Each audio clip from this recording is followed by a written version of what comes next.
This is Irene Schweitzer on the staff of the Muncie Public Library. The date is June 14th, 1974.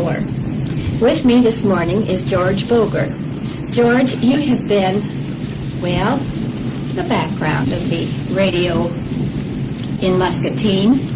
Our purpose this morning is to just do a little bit of history on that movement here. So I'll just let you start. Well, thank you, Irene. It is good to sort of take this viewpoint because I think going back and because we're talking of well over 30 years, at least as far as the embryonic part of my thinking of radio here in Muscatine. Actually, the origination could be starting in the mid-40s as far as the planning was concerned. Let me interrupt just a minute, but there was one point that I wanted to make. You are a local boy, aren't you? Yes, born here in Muscatine in 1914, right up here. Did you think about radio as you were growing up? Well, I suppose I felt not so much specifically radio as it was more general communications, and I was interested in dramatic art and was in theater work up at the University of Iowa, and then went on into film work with a master's degree at the University of Southern California. So I suppose communications in general, at least, was the background there. But yes, I went to St. Matthias grade school and high school on West 8th Street here in Muscatine, then 2 years at Muscatine Community College, the University of Iowa, graduating there in 1936, and then the next 2 years at the University of Southern California in Los Angeles. And it was from USC that I went directly with NBC. It was a very interesting time to be in the network picture, because NBC as we know it now did not exist then. It was a big rambling network of the red and the blue network. And I was at NBC when the red was separated and became NBC as we know it now in the radio network. The blue network was separated, and that eventually became ABC as we know it now. So this was some 6 to 7 years there as announcer, night program director, working in continuity and continuity acceptance. Everything had to be cleared, and believe me, many things go over the air now that would never have been cleared in the 1940s. But I had it was a real experience and a real thrill to be working in some of the general program director representing the network with such programs as the old Fibber McGee and Molly, and then there was the Bing Crosby and the Meredith Wilson Hour and the Jack Benny program and so forth, and all of these working with these advertising agency people, network production, and the writers, and Arch Oboler and his famous dramatic series, had contact there from a production standpoint. And then I requested from, now this occurred back in the late 1930s, that would be. And then in 1939 was the great San Francisco Fair, and I requested leave of NBC to go with the parent company of RCA. And I was with the television unit in 1939 at the Treasure Island, San Francisco World's Fair. At that time, the television set, the tube was down below and shot the picture up vertically, and then you looked at it on a mirror. The mirror being on the top drawer of the television set. We even worked with facsimile at that time. Facsimile gave us a newspaper that was printed electronically that came, I still remember, Sacramento, California, KFBK, I think the call letters were, that sent us a high-frequency signal, and had experience with facsimile and some of its possibilities into the future. And then the one other step before coming back to Muscatine about 1945, I traveled for a couple of years with Roy Rogers. I was for a couple of years. I worked for his manager, and who incidentally is still Roy's manager, Art Rush.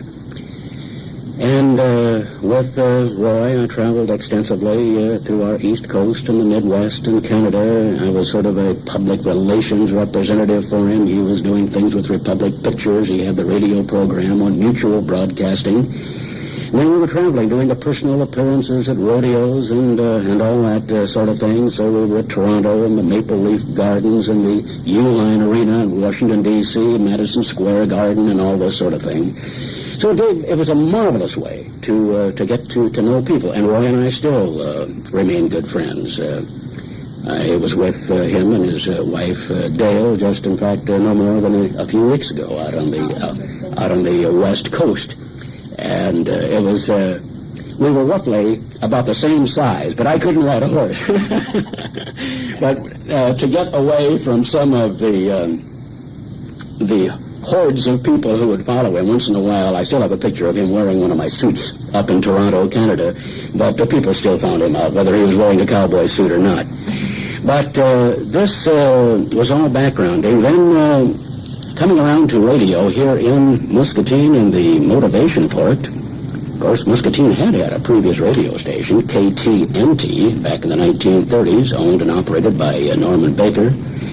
There were difficulties there with government and with various lawsuits over a period of time, and that license was lost, of course, and Muscatine did not have a radio station for a period of years. From roughly, I suppose, that was about the early 1930s that he operated up until that time. A number of businessmen had contacted me through my father-in-law at that time while I was out on the West Coast. They knew I'd been in radio for some years. And local radio at that time was beginning to really make itself felt throughout all of the United States. So many, the larger cities, of course, they all had their radio stations, but for the first time in cities of 20 and 25,000 and even less, radio stations were coming in with their own type of local impact. There had been radio stations a few years before going up in Clinton and down in Burlington.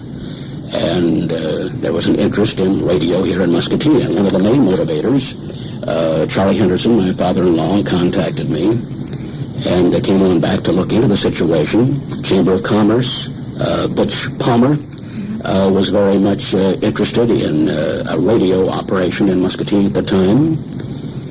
The Muscatine Journal, operating through the Lee Syndicate out of Mason City, was asked to do a survey on the possibilities of radio, and it was rather interesting. Lloyd Bunker was publisher, and at that time there was enough of a question about radio and an investment in it.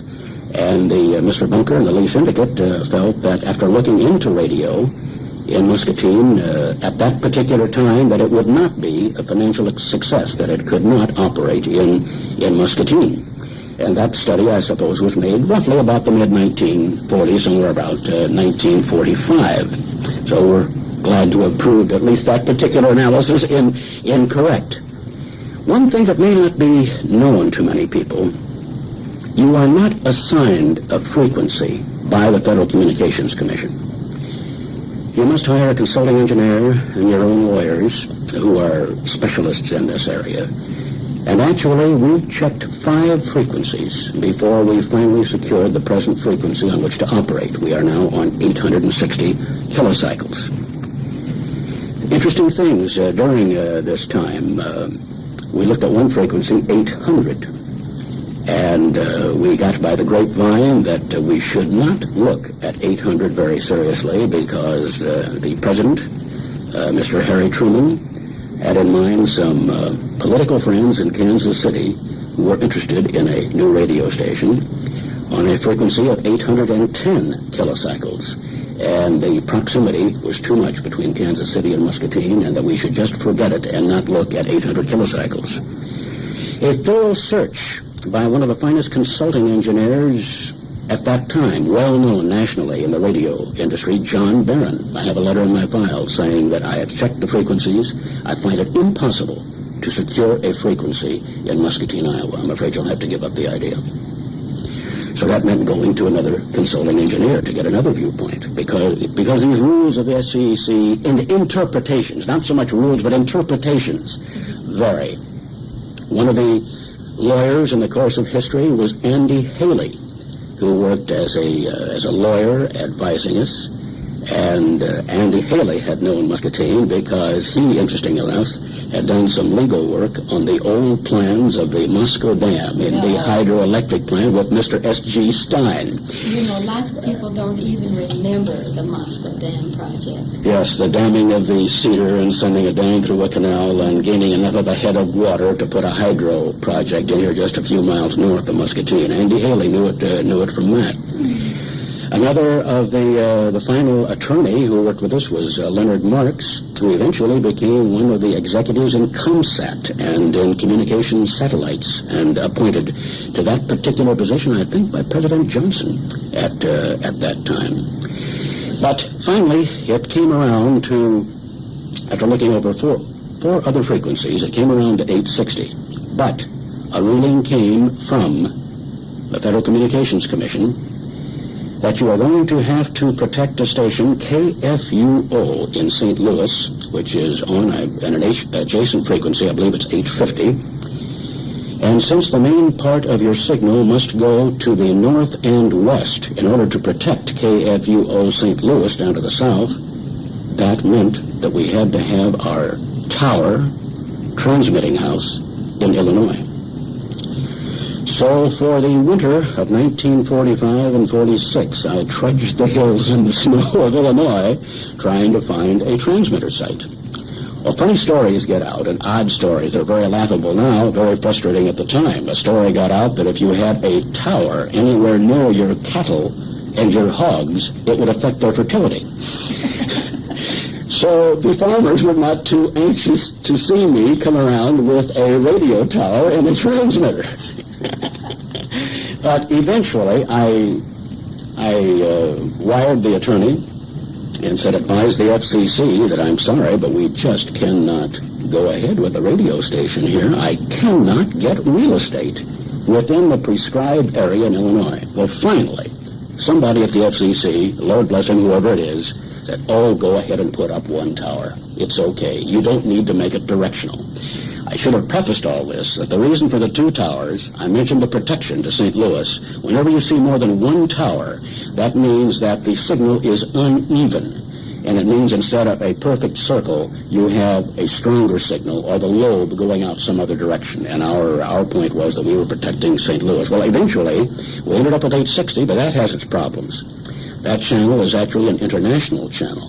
It's allocated as a Canadian clear channel. The main station is in Toronto.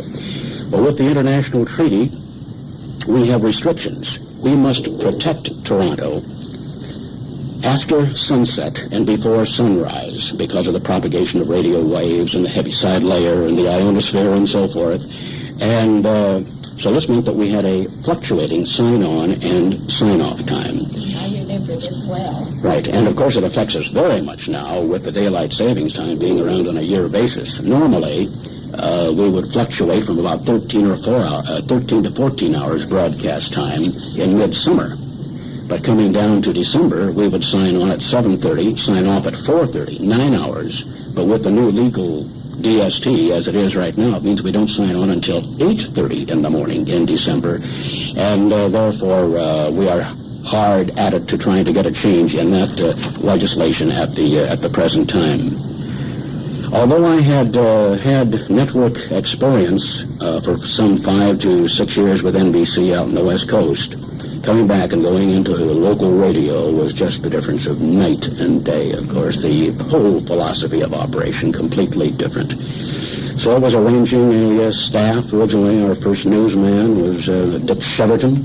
He and his wife operated the National Laundry for some years, but Dick was no more interested in becoming a laundryman and came with us in news, and Dick went on up the ladder, and of course he's the late Dick Sheverton now because Dick just passed away a few weeks ago, well known as a fine newsman up in Grand Rapids, Michigan. And he eventually went right to the top and was the national president of the National and Radio, Television, and News Directors, well known nationally. Oh, we had some fine people. Marion Templeman, her programs, the Problems and Solutions, and various interview programs. One of the better-known personalities, a man who was incapacitated, could never get out of his bed, infantile paralysis and all affecting him from the time he was in high school, Joe Roth, Jr. And although Joe could not get around physically, he got around mentally all over the place. And many times governors of the state and legislators would drop out to see Joe because he had a phone-in program, Rambling with Roth. And with that, he commanded a great deal of attention and interest. And one of the very first phone-in programs, I think, in radio, as far as I know, it goes back into our early broadcast days. Then Bill Randall, the late attorney, Bill Randall, and history, and as you know, you have the little-known stories of Muscatine here at the library, and Bill did his initial scripts for radio, and as you know, the book was published. And I guess you still have... Well, the book has been, reprinting has been made in the last year, and it went like hotcakes. Yes, well, it's marvelous the way his abilities have held on, but we were real proud to be associated with people such as this. And my first wife, Thelma, was very much of a motivator with a very well-known children's program, The Happy Hour, on Saturday morning. And Thelma worked very hard at that. She worked in music and children's stories, and some of our own youngsters participated in that. And certainly her interest was felt very much and very important to the station in its beginning times. Oh, we had well-known programs, the Woman of the Week, honoring a particular woman for her activities, and that was, I think, 12:45 on as of a Sunday afternoon. The Swap Shop, one of the first sponsors, the Couts Bakery and Roy Couts and so forth, was very much interested in the motivator of that. Problems and Solution, Marion Templeman, I have mentioned. The very first advertiser.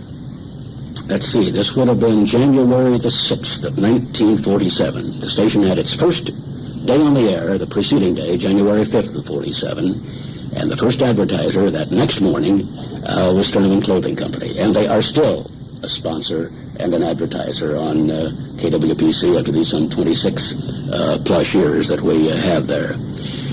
Other people who, in news and programming, Don Wooten, now an Illinois state senator. We brought him directly out of St. Ambrose College to be with us. Jim Lyon was great in sports. And then, of course, a famous sportsman and originally from Muscatine, and a great Muscatine person was Bob Spike Libby. And Spike and I did sports broadcasts all over the Midwest. Spike doing, of course, the sports, and I would come in once in a while with some commercials in color. But Spike did the real work with it. I think we were one of the first stations in the area to broadcast live the city council meetings, and we did that for some 7 to 8 years. It's very interesting now with the talk of cable and talking about city council meetings and all, and the people now talk about it as if it would be something new. Actually, these things all have seen counterparts in the past in some way or another.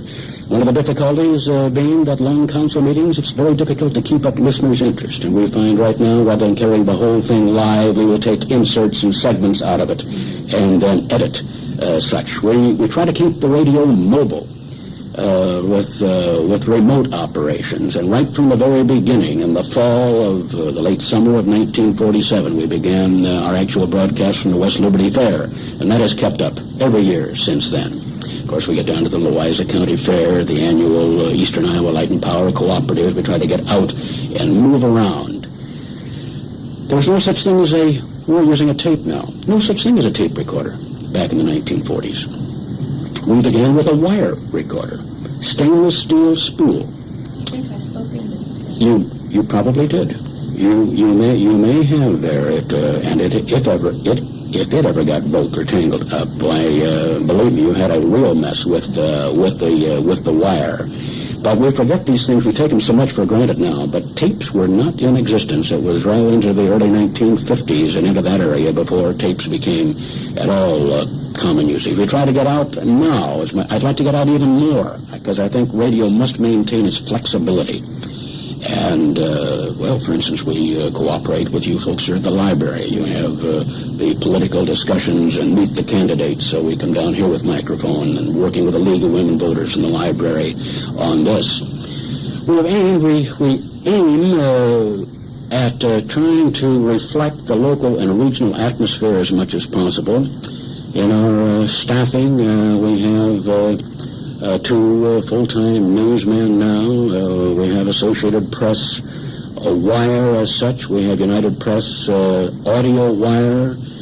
We have our own news service with the Iowa Radio Network as such, and some cooperating 16 stations there, plus our own local men going out on beat. We also on staff, there will be, it'll vary, 4 to 5 people in announcing and production work, along with a program director. Chief engineer Dave McGowan has been with us, our longtime employee here. Dave came with us as a sophomore in high school. We worked with him getting his FCC licenses, and he's still with us as chief engineer. And then you will have programming, news, a couple people engineering, and then there'll be a sales manager, and also 3 to 4 salesmen who will be on the staff, along with management. At the present time, Vince Becky is the station manager, while I have the responsibilities of president and general manager, and Vince is also keeping a very close eye on the whole sales operation. The first couple of years went by. We felt very much frustrated by the fact that we couldn't be on at night. There was this sign-off because of the Canadian channel, so in late 47, early 48, we began to pull together plans to go into frequency modulation, or FM, because this would allow us unrestricted hours.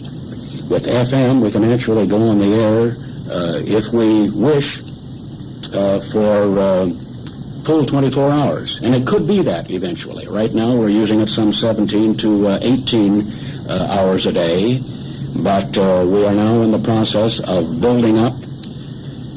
And where our present power of FM is 25,000 watts, we are going to make our next step up to between 50 and about 50,000 watts, eventually aiming at up to about 80 to 90,000 watts with FM, and could be a much more of an extended program schedule, which we have in mind there.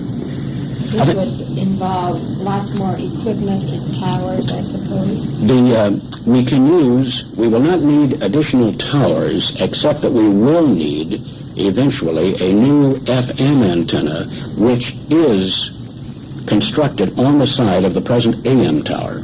Fortunately, our AM tower is of such strength and body that we can put quite a bit of weight up on the top of it. So we can put 10 to 12 FM antenna bays there, and this will be new that we will be adding there.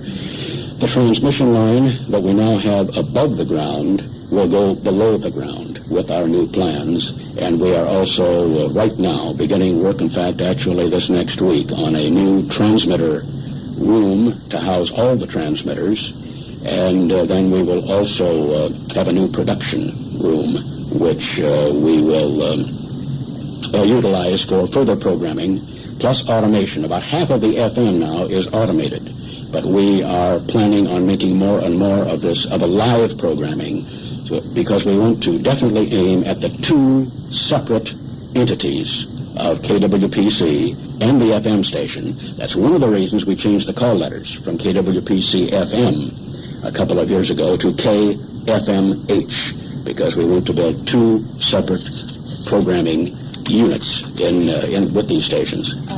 Probably, for the sake of posterity, we should establish where the address of all of this, because I think it's always been in the same area since you first started, hasn't it? Yes. When we first went out there, it was almost a rural area there. We're out on North Mulberry. It's in the 3200 block, and just a few hundred feet away from the Hauser intersection. It was an old farm home, and it had quite a history. The farm home was perhaps 50, 60 years old when we moved into it, and I understand it was quite famous during Prohibition days, that they used to make a little bootleg liquor, I understand, out there. I haven't heard that story. So the program has remained spirited ever since, we hope so. George, as we have visited about this, you made one remark that I thought was interesting, and that was that you very often employed local people, tried to find local people to fill the positions. It's awfully difficult to start naming names because it's so easy to forget someone worthy. One that I'd like to mention is Anna Opel. Oh, yes. This was a program, and she was a person who was truly outstanding. Anna Opel and her garden club of the air was not only a local item because she eventually went on to state organization and was recognized in many, many ways. But Anna had the ability to take information regarding living things and shrubs and flowers and inject all this with her own personal philosophy that made it truly outstanding. It wasn't a technical, I'd say it approached more of a philosophical approach almost, more than and with the gardening too. But of course she would go out with us to the various county fairs and remained extremely active and was with us for many, many years. This idea is important, I think, in a local station. You want to bring in as much local impact as possible, no matter what staff. It's not just people on the air, but engineering and salespeople and all. I feel that's extremely important because the backgrounding, the local backgrounding has an overall importance. Helen Raywalt, on the air for us and women's program and doing some writing and scripting. She had played a real key part in the station at one time. The original program director, he and his wife Eunice, it was Virgil Godfrey, and Eunice was in the traffic work there for a period of time. And that goes right back into the 1940s, and then they spent quite a bit of time over in Germany then, of course, after leaving Muscatine. And a very well-kept secret, there was a local woman who was extremely important in the program that I referred to earlier, the Woman of the Week. This involved doing quite a bit of research on a particular woman, getting background, her association with all the various clubs and activities and her honors and so forth, without that woman knowing about it. So that when the name was announced as of Sunday noon at 12:45 as to who would be the Woman of the Week, why, all this, and the family in the meantime was notified, and she was placed there at the radio so that she would hear this particular tribute. The person who did all the research and the writing on that was Mrs. Vern Lear. And her husband was here, I believe, with the Iowa Electric Light and Power. Yes, he was manager of the gas company. They are now retired. They went to Cedar Rapids from here and now in Florida, living in Florida. But Mrs. Vern Lear, Hildred, was a marvelous person in this area, and she had a knack of getting the information and writing it, which made it truly. And the program was interesting because we had at times the florist, Kranz florist, would be out in their car outside the house. He would be listening to the program, and when the name was mentioned on the air, he would knock on the door and present the honored woman with a dozen red roses. You really did have that worked out. So this caused a great deal of interest. It was rather interesting. As you can tell, there's an interest in travel, at least from my personal standpoint, and this led into a series which I eventually did in Mexico. I did a series there of 13 interviews cooperating with the Mexican government, and I also received a great deal of help from the U.S. Embassy at that time in Mexico City. But I took this particular series of radio interviews, and this led the long way around getting back into educational work. At the University of Iowa, I'd secured an educational degree years before, had never used it formally, and I found myself getting back into audiovisual education. A company over in Kankakee, Illinois, Imperial International Learning, took the material that I did in Mexico, then they adapted the audio work to a series of visual aids in a booklet for children, questions and answers and participation and drawings and so forth, and a study of Mexico at the 5th, 6th, and 7th grade level. Then this again led into a program in Passport to Japan, and I found myself on a freighter. This would have been the early 1960s, that I was going over into Hong Kong, the Philippines, and with the main emphasis being in Japan. And here a series was done again, not a film strip, but audio with a correlating material in a booklet, again aimed at junior high. Then I talked to Imperial and got them interested in Africa, and I found myself making two trips later in the 1960s into Africa, and there were two separate trips there, each one some 4 to 5 months, in which a fairly extensive survey was done in some 13 countries.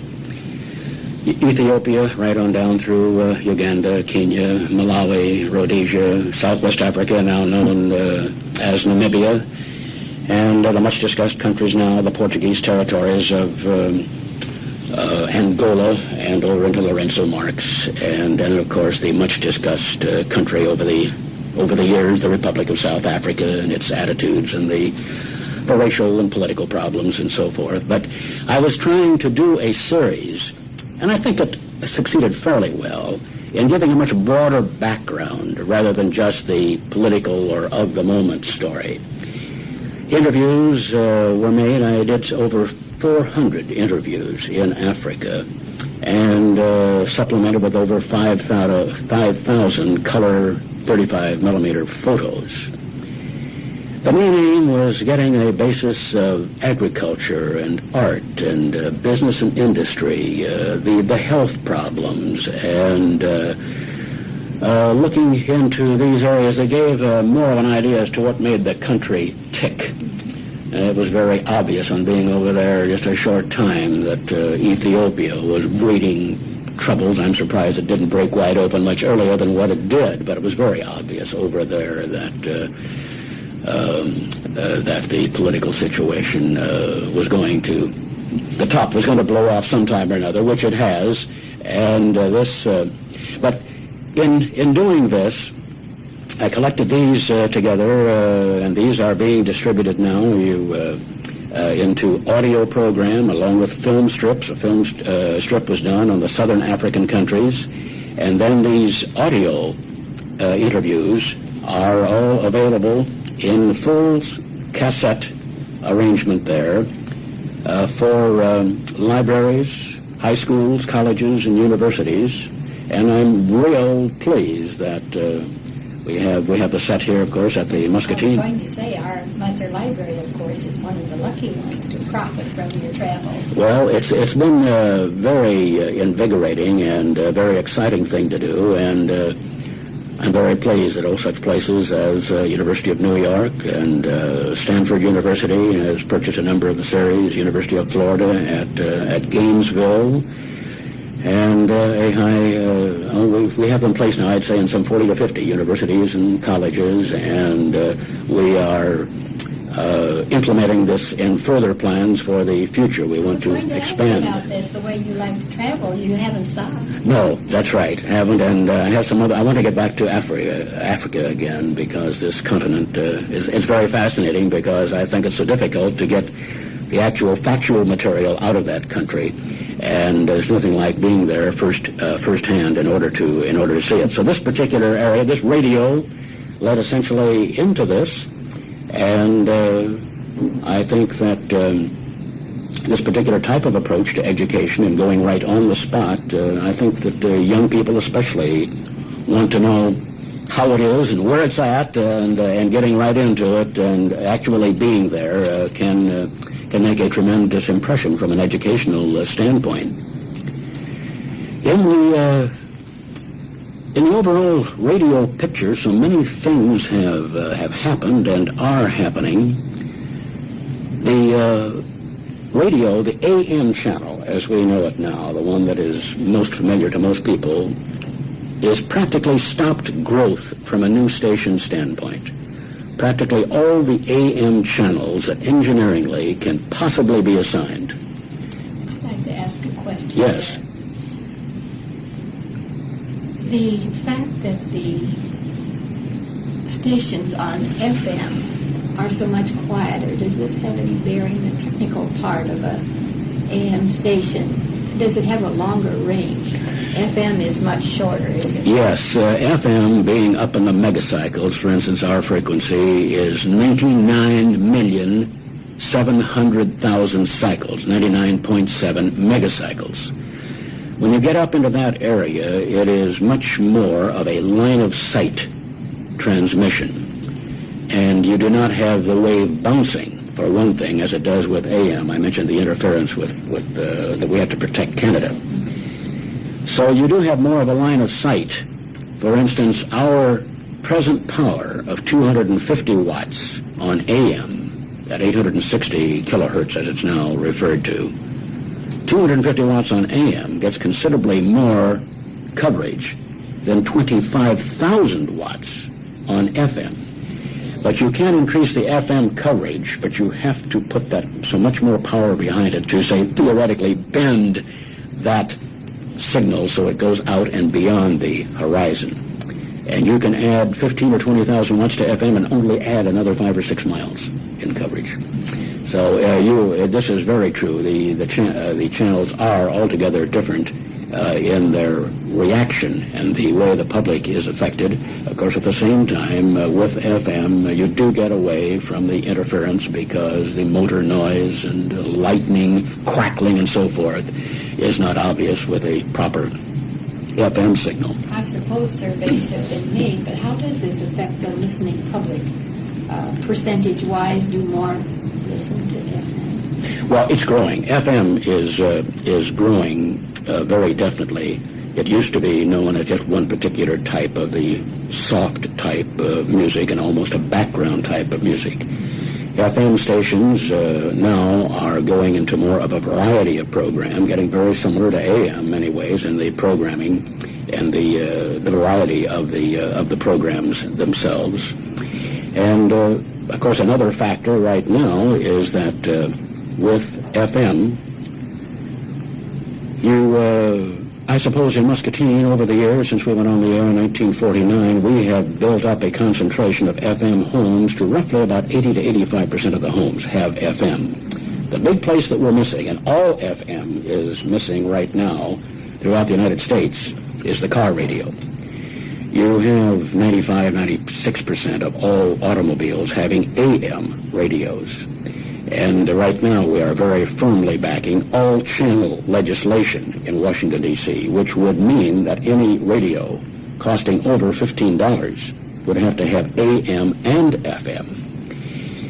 And we feel that the manufacturer should be able to put out an AM-FM receiver in the car, whereas now it runs $130, $150, $160. We are trying to get them to revise some of their specifications so that we can get a lower-cost AM-FM car radio. When FM gets into the cars as heavily as, then you will find some tremendous changes in FM programming also, because you'll be programming more for that tremendous automobile audience that you have at various times of the day. Some people might be sorry to have background music go. It'll change. You will still you'll have a great variety of stations. I won't say that this would happen with all. We are much more conservative in our approach and the type of music with the FM than we are with the AM. And it's just a different mood altogether. And I think it'll remain that to a great degree because the type of signal more or less motivates that. Radio now, it almost scares you, the way that it is absorbed in a home. You ask anybody how many radio sets do you have, and sometimes they take it so much for granted they don't really realize. The average home will have 5, 6, and sometimes 7 receivers, of course. It used to be 3 to 4 a few years ago, but with a small transistor radio, and then its flexibility. A youngster can be riding his or her bicycle down the street and listening to their radio. You can have it out on boats and so forth, and be with you everywhere. So its flexibility is there, and of course the low cost of the AM receiver. So interesting in radio that it's affecting the world, this low-cost transistor, because areas in South America, remote sections of Africa where you don't have electricity available, it's affecting education, it's affecting peoples, it's affecting cultures, it's affecting the whole world in so many ways, this low-cost transistor radio. Here again, it's something we take so much for granted. But on the world scene, there are some fantastic things that are happening. Here in the United States, you've got roughly 4,000 AM stations, 3,000 FM stations, some 700 to 900 TV stations. And towns, it was impossible a few years ago to think of a radio station being economically successful in a town of less than 10,000. But a few years ago, I had the experience of, I have since sold my interest, but we had the experience of putting a radio station into Washington, Iowa, KCII. And I was one of a group with some people from St. Louis. But here again, the station is doing quite well economically. And here again, it's the local impact and the local advertising picture that makes that possible. Then again, too, I think that radio and broadcast, radio especially with its flexibility, wherever you go there's radio, has been a motto that has been emphasized so much over a number of years. And perhaps it shouldn't be so, but it is true that the younger generation is just very much tuned to this whole radio psychology and the flexibility of radio. I don't think it's affected, perhaps, in your work here in the library. I think you have an intense interest of youngsters coming in with the books and the magazines and all. It has affected, to some degree, newspaper readership and the amount of time spent with print.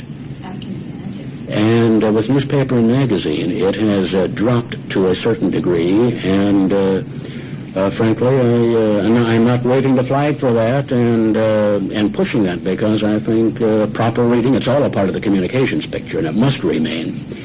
But at the same time, it does give a tremendous responsibility to radio and broadcast. And I am a firm believer that broadcast and communications must be that. You have the entertainment factor. But I think at many times at the entertainment section and the thinking of broadcast emphasizes it too much, and I still feel that more backgrounding and information and public affairs, because certainly in this, the way the world is moving and the quickness of communications, which almost takes your breath away, it needs more time and more explanation by people in responsibility, and to use these communications factors. The news media comes in for questioning many times, the way it handles particular stories. Watergate is so much in the picture here right now. But people who have seen other communications factors around the world, we have our faults here, there's no question, and every profession can stand a little self-inspection and introspection. But basically, I think our news coverage would rank right up at the top in the whole world picture. I think one of the frightening things when you get out of this country and going into various countries of Asia and the Philippines now and practically all African countries, it is controlled by the government. And one of the great reasons that the tremendous drought in Africa came about was lack of communications. When I was in Ethiopia, I felt a tremendous national pride. I tried to do interviews on health problems in Ethiopia. Leprosy is still altogether too common, and even in the city of Addis Ababa. I had difficult times doing these interviews because the national pride of the people and the government does not like this particular type of information to get to the outside world. Now we have discovered in western Ethiopia and Chad and through that whole area this tremendous drought. Actually, That was in the works, and that drought and that famine was motivated some years ago. But it wasn't faced up to. And the world communications factor was not working, and some of these countries are at fault themselves, I feel, for not speaking objectively and explaining their problem. Of course, by the time we got around to it, it was too late for really millions of people over there. I've gotten a little bit away from the subject, but I do think that news is so tremendously important, and I think that although we have the national news, that the local news picture is extremely important and will remain such. In the same area, I am concerned about future government regulation. I hope that the news media, it has to be given some regulation, of course. Just engineering-wise, you have to have regulation. This is one of the main reasons for the Federal Communications Commission. But I think it's almost impossible for a group of people to sit down in Washington, D.C. and put down in detail specifications and philosophy of news coverage and the various factors of the fairness doctrine and the equal time doctrine and so forth that we have enunciated out of Washington, D.C., and apply those to all news broadcast news media. It's very, very difficult to take a situation such as we have in Muscatine and then compare that to a radio station, for instance, in Chicago or Los Angeles or New York and so forth. Each one has its own particular responsibility, and I think that it's asking altogether too much to try to give overall policies in a very broad way. At the same time, I realize that there can be in broadcasting people who don't live up to their responsibilities, and that has to be watched, especially in license renewal time. At the present time, license renewal is going through a legislative process, and there's an attempt to have the license, which now exists, incidentally, for 3 years' time. The license has to be renewed every 3 years. There is a possibility that that will be lengthened to 5 years, but at the same time, there will be more of a yearly report that must go in to the commission. I'm very proud of the industry in some ways. Many people think it's a law regarding commercial content. It is not a law as to the amount of commercial copy that is in broadcasting. We have evolved in the industry our own code of ethics. And in radio, this code reads that we will have a maximum of 18 minutes of commercial time within any 1 hour. Now, it does not designate as to 18 1 minutes. It just says 18 overall minutes that you would have in this regard. Now, there are certain flexibilities, for instance, previous to election, and there are a number of political announcements. There's a little leeway there as far as that timing is concerned, and with politicals announcements you may come up and go over that time to some degree, not a great deal, but basically we stick to that 18 minutes, and this is an industry code through our own National Association of Broadcasters. We also have continual meetings as far as content is concerned, and NAB has a series of seminars in programming content, public affairs, and so forth. We also have this at a regional meeting this next week. I'm going to be at the Iowa Broadcasters Association up in Sioux City, and public affairs programming and news coverage and new equipment and so forth. These are all very much a part of it. So basically, I suppose I feel that although broadcasting has been here a number of years, and some stations even getting up into year 50 at this time, I still think, in spite of the number of government regulations that you have, that it's one of the great communications areas, and any young person who is interested in basic communications, I still think that although it's a business, that it allows more imagination, and you can get an idea in local radio and put it down on paper and talk about it, and you can go on the air the next day with it, if you so desire. It has an area for creativity if the management and the station will look at it in that way. And this is one of the real exciting things I feel in regard to it.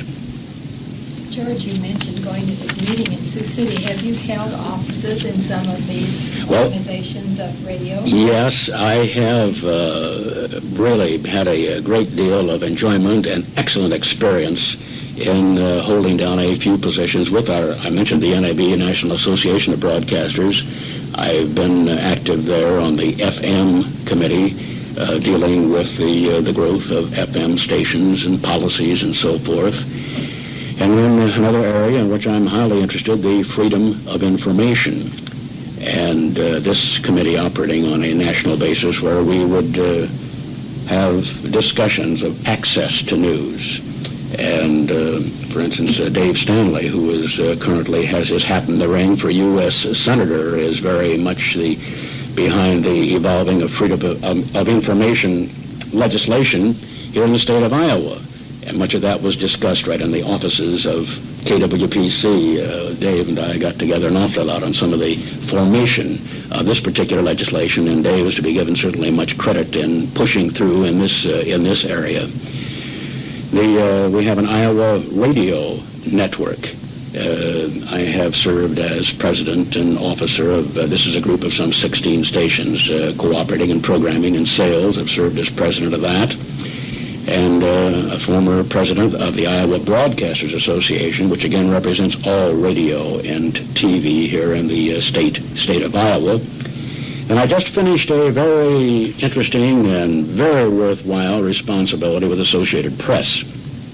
And I have completed 2 terms of 4 years each on the Associated Press Broadcasters Association. And this gave an experience on a national level in which I was representing stations of 5,000 watts and under in some, I think it was some 12 Midwestern states. So this was a matter of acting as sort of a catalyst between the people who are on the AP radio wire and who wish to be represented on the national scene. And we would have regular meetings in New York or elsewhere a couple of times of year in this area. Chance to travel. Get more chance, and yes, and of course that Associated Press was just so marvelous when I'm outside of the country, because here you have offices of AP in 55 plus foreign countries. So you would always have somebody, you could always pick up the phone and say, I'd like to meet this man, or who is in charge of this, what do you suggest in this particular area, and which I still use very, very, very much. And incidentally, another big help on the international travel is the Rotary Club, because I never make an extensive tour outside of the country without taking my Rotary Club membership list, which lists practically every city of any size, and you have the name of 3 or 4 officers of Rotary, no matter which city in any country of the world, outside of the Russia and so forth. But this is a tremendous area of help, too. And then on the local scene, we try to emphasize as much as possible, encourage our staff to get into local responsibilities, and our various people are quite active in the chamber. And in the past, it gave me a real good feeling to serve. In the past, I've been president of the Chamber of Commerce, president of Rotary and the 33 Club. And although it's not operating now, maybe it will be going again in the future, was one of the first presidents. I guess it was the second one of the Civic Music Association. I think Marv Johnson was the initial man there. And active on the board of the Muscatine Development Commission. But I think these all go hand in hand. I think if you're going to be in a communications area and a broadcast area, that these are important from that standpoint. One of the things that I know that you've been participating in, because the meetings have often been held here in the library, the study on cable TV. Do you see some future for Muscatine here? Yes, in the future of communications, cable TV must be considered. Just in detail what it's going to mean 10 or 15 years from now really takes a good-sized crystal ball. It can be of tremendous importance to the city. Cable TV will differ here than its cable TV in Oregon and Pennsylvania and parts of California has been going some 25 and 30 years. This is where people needed a master antenna to get television stations at all. But now in Muscatine, you have 4 Class A signals out of the Quad Cities, an educational station out of Iowa City, Class B channels out of Cedar Rapids and Waterloo. So cable must be more than just retransmission. Cable will bring in certainly some signals, perhaps from Minneapolis or Chicago or St. Louis. With our present operation here in Muscatine, the FCC would allow us to bring in 2 distant signals. But I feel that cable must be much more than that. Here again, that old word of local comes back, and local origination. Cable and its hardware, its engineering capacities, can do much more now than is possible economically.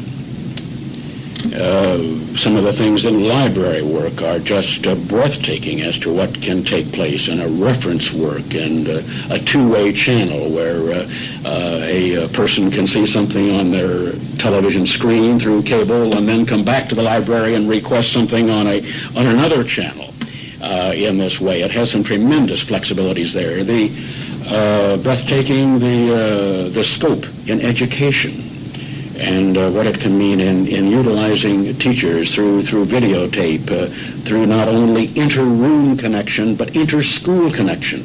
Not only inter-school connection, but inter-city connection. Of course, there are also tremendous possibilities in health information. But I am one of a group applying for a cable franchise here in Muscatine, so we'll see what the future holds. Muscatine is a vital, a growing city. So many things have taken place in the past few years, and nothing can be but good for Muscatine in the future, and we're happy to be a part of the whole communications picture. And certainly appreciate your inviting me down, Mrs. Schweitzer, to talk about broadcasting communications. Well, thank you.